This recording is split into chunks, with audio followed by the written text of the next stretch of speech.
Kumusta kayo mga kaibigan? Magsisimula tayo ng isa na namang bagong subject sa ating pag-aaral sa The Preacher's Note. Of course, ang intention po natin is to exalt the Lord Jesus Christ and to magnify His words. Tandaan po natin na ang ating pagsamba sa Panginoon, God is a Spirit, and they that worship Him must worship Him in spirit and in truth. Siya po yung ating sinasamba sa pamamagitan po ng Espiritu at katotohanan. Okay? Nandito po tayo sa Iloilo City dahil sa mga pangangailangang gawin. Okay? So, yung salita ng Diyos ay na-preserve ba talaga na walang pagkakamali? Tandaan po natin mga kaibigan na tayo po ay may commandment sa Bible to study to show thyself approved unto God, a workman that needed not to be ashamed, rightly dividing the word of truth.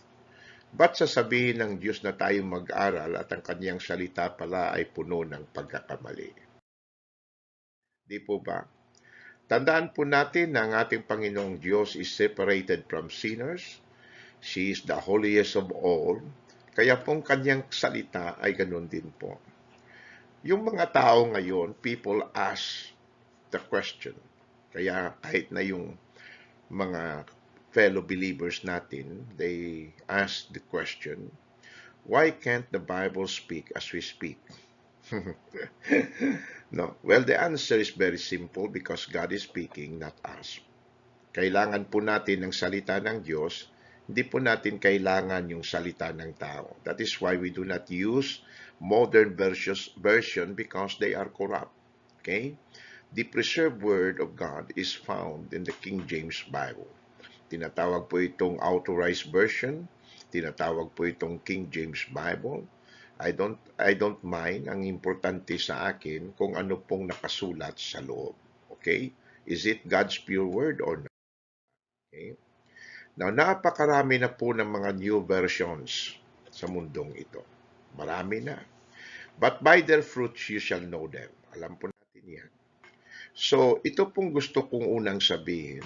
Alam niyo ba na ang new version, it promotes Catholic doctrine or dogmas? Opo. Tingnan niyo po ang sabi ng salita ng Diyos. A woman dressed in scarlet and purple.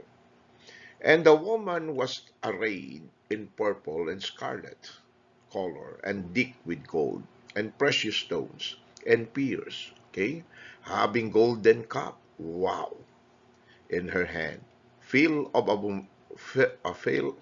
abomination and filthiness of her fornication. Revelation chapter 17. Dito po makikita po natin ang Pope na nakasuot po ng scarlet at yung mga archbishop niya po ay makikita niyo po na pulang-pula ang kanilang mga damit. Sino kaya yung religion na may golden cup? Kami sa church wala Okay? Now, that's the broken cross of Catholicism. Pansinin niyo po mga kaibigan, mga kapatid, baliktad po, hindi po ba? Yung cross, nakabaliktad. That is the inverted cross of witchcraft, of Satanism. I'm not saying na Satanist po yung mga nasa reliyong ito. What I am just showing you kung ano po yung observation ko po. Okay? Yan.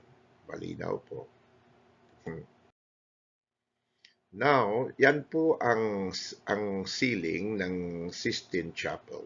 Tingnan niyo po yung drawing. Nako, for adults only yan, di po. Sabi pa nga ng salita ng Diyos, I have made ng agreement sa aking mga mata na huwag magtingin sa mga malalaswang mga bagay. Yan po ang Pope. Okay, dyan po yung Pope. Sabi nga sa Revelation chapter 17, the great war. Okay. How rich is this organization?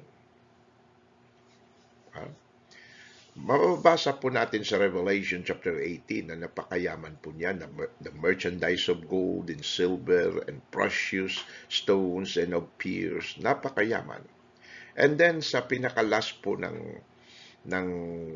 Revelation 18 na yan, verse 13, mababasa po natin, and cinnamon and odors and ointments, frankincense and wine and oil and fine flour, wheat and beasts and sheep. Napakayaman talaga. Horses, chariots, and slave. Napakarami niya. And notice, and souls of men.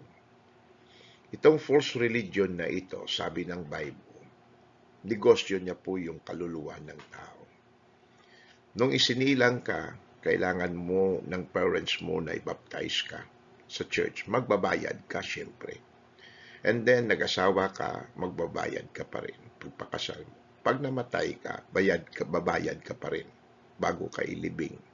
And then, mga kaibigan, kapatid, hanggang nasa libingan ka, I think every November 1st and 2nd, magbabayad ka pa rin para makalabas ang kaluluwa mo sa tinatawag na lugar na hindi naman makikita sa Bible na purgatory. Yan po ang Pope kissing the Book of Quran. Paano ko po nasabi na yung Quran ay hindi po galing sa Diyos? Well, sabi ng mga gumagamit ng libro na ito na yan po ang totoong salita daw ng Diyos because it was written, na-maintain nilang isulat yan sa Aramaic. Well, very simple arguments lang po tayo ngayon sa The Preacher's Note. The Book of Quran, mga kaibigan, isinulat daw yan ng kanilang prophet na kung saan ay idinikta sa kay Muhammad yung Aramaic na salita na galing daw talaga sa Diyos, kay Allah. Okay? Now, it was, sabi ng Book of Quran, nakasulat daw doon sa libro na yan si Lord Jesus Christ. Nandyan din yung pangalan niya. However, Jesus Christ in that book, hindi po siya Diyos. He is only a prophet. Katulad ni Moises, they respect him highly, Jesus, pero hindi po siya Diyos. Okay? Iba po yung Diyos, si Allah. Kaya huwag po kayong maniwala na yung Allah at ang God the Father ay iisa. That is false. Kailan po naisulat ito? Around after the death of the Lord Jesus Christ, death, burial, and resurrection, around 570, more or less, yan AD, after the death of Christ.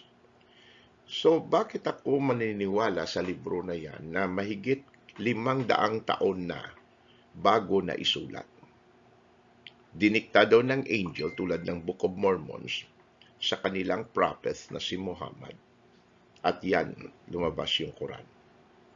I have a very eyewitness na sulat sa Bible. Matthew, Mark, Luke, and John, mga apostles, they are eyewitnesses of the Lord Jesus Christ. At sinulat po nila ang patungkol sa Panginoong Jesucristo sa panahon mismo ng Panginoong Diyos. So why would I say na masigit yung libro na yan, yung Quran, kaysa sa Bible? No way, sir. Yung Bible ko po never mentions yung tinatawag niyong prophet. Yung libro po ninyo, na may mention po ang aking Savior. So kaya po, ako po'y naniniwala na yung King James Bible is the very words of our living God. Di po ba?